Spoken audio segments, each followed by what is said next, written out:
৩৩ বছর পর হলো জাকসু নির্বাচন। নানা শঙ্কা আর নাটকীয়তার পর শিক্ষার্থীদের নতুন নেতৃত্ব জাহাঙ্গীরনগর বিশ্ববিদ্যালয়ে।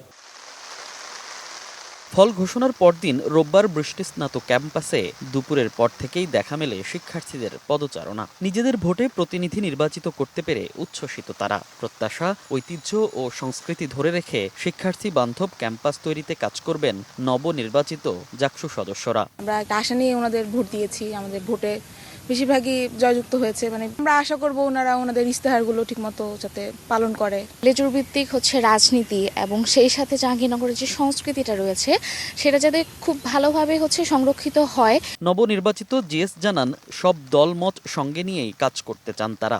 সেই সঙ্গে শিক্ষার্থীদের একাডেমিক কার্যক্রমকে গুরুত্ব দিয়ে কাজ করার প্রত্যাশা তার। সকল মত দলের পার্থক্য রয়েছে, সবার জন্য আমাদের কাজ করার চাহিদা তৈরি হয়েছে এবং আমরা যেহেতু নিজেদের সাংগঠনিক কাঠামো কিংবা কর্মপরিধি দ্বারা সেটি আসলে এর আগেও প্রমাণ করেছি, আমরা আশাবাদ ব্যক্ত করছি যে তারা তাদের নিজস্ব পরিসরকে আরও এনহান্স করার ক্ষেত্রে আমাদেরকে পাশে পাবে। ক্যাম্পাস থেকে লেজুর ভিত্তিক রাজনৈতিক কর্মকাণ্ড নির্মূলের প্রত্যাশা নতুন ফিপির। আগামী 1 বছর শুধুই শিক্ষার্থীদের জন্যই কাজ করার লক্ষ্য তার। এই ক্যাম্পাসে নিরাপদ এবং শিক্ষার্থী বান্ধব ক্যাম্পাস হিসেবে গড়ে তোলার জন্য আমাদের প্রথম কাজ হবে দলীয় যে লেজুর ভিত্তিক রাজনীতি চর্চা হয় সেই চর্চাটি বন্ধ করতে হবে। আমি চেষ্টা করব দলমতের বাইরে গিয়ে সবাইকে নিয়ে একটি নতুন জাহাঙ্গীরনগর বিনির্মাণের জন্য সকলকে সাথে নিয়ে কাজ করতে। সোমবার ক্যাম্পাস কার্যক্রম শুরুর পর নতুন কর্মপরিকল্পনা করা হবে বলে জানান নবনির্বাচিতরা।